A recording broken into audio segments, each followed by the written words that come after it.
ویسے تو کہتے ہیں ہم صحابہ کا دفاع کر رہے ہیں، حضرت علی صحابی نہیں ہے؟ ان سے بڑا صحابی کون ہے؟ وہ آل البیت بھی ہیں، حضور کے داماد بھی ہیں، اور حضور کی آل محمد ان سے چلی ہے صلی اللہ علیہ وآلہ وسلم۔ اور چلو یار صحابی مان کے ہی دفاع کر لو مولا علی کا۔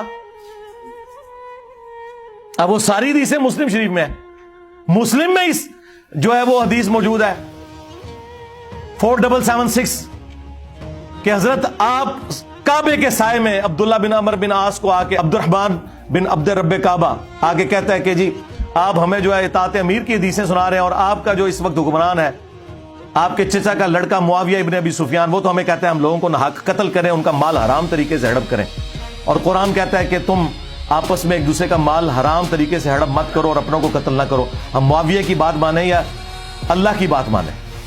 تو وہ بھی تھوڑی دیر خاموش ہو کے سر اٹھاتے ہیں اور کہتے ہیں کہ معاویہ کی اطاعت کرو صرف ان کاموں میں جس میں وہ اللہ کے مطابق تمہیں چلائے، اور جس میں وہ اللہ کی نافرمانی کرے تم اس کی نافرمانی کرو۔ یہ بھی تو مسلم شریف میں ہی لکھا ہوا تھا نا۔ کیا کریں گے؟ روئے نہ دو اور کیا کریں؟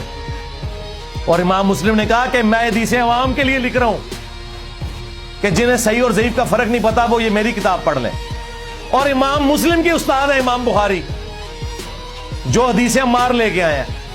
امام مسلم نے تو بس اتنی حدیث لی تھی نا کہ عمار کو باغی جماعت قتل کرے گی، امام بخاری نے اگلا حصہ بھی لیا کہ عمار انہیں اللہ اور جنت کی طرف بلائے گا، وہ جماعت جہنم کی طرف بلائے گی۔